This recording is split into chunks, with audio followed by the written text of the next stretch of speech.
Good morning. Good morning. It is Wednesday morning, and we are continuing on this talk of being called for more. I pray that you've been blessed by it and encouraged, knowing there's so much more than where you are, but also understanding that when we are called for more, there's responsibilities, there's tasks, there's assignments, there's opposition, things that are going to come against us as we move forward. But the key is to keep moving forward, right?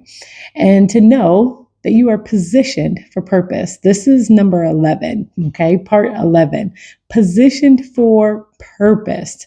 Where you are right now may not be your final destination, but it's preparation for what God is calling you to. It's preparation for the next. Never neglect or take for granted where you are, because there's always something to learn.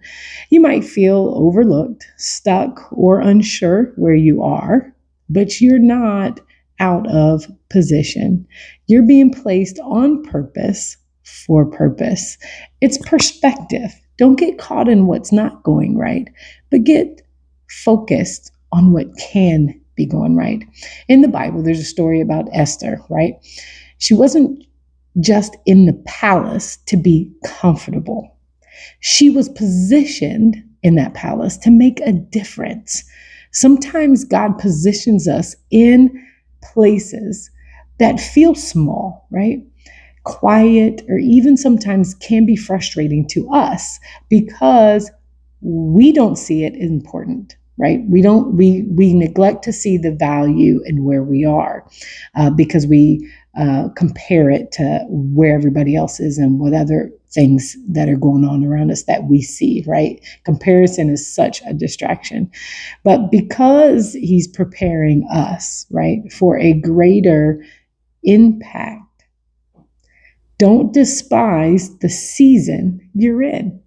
Even the hidden places, the small places, the quiet places, the frustrating places are holy when God is working, when He is in the midst of that place. We're encouraged out of Psalms 37:23, and it reminds us that God directs our steps. So if you're seeking Him, right, you're not off track. You're in training. I love that. You're not off track. Don't focus on the track, how you could be perfect on the track or staying on the track. Listen, we're going to get off the track. Trains even derail at sometimes. Think about it. But they get back on and they continue to go to the place that they were supposed to go to. So I want to encourage you on today. It's Wednesday, it's midweek. Stay faithful where you are. You may not see it yet, but you're exactly where you need to be for what's coming next. So be encouraged. You are called for more, and trust where God has placed you. God bless and have a wonderful day.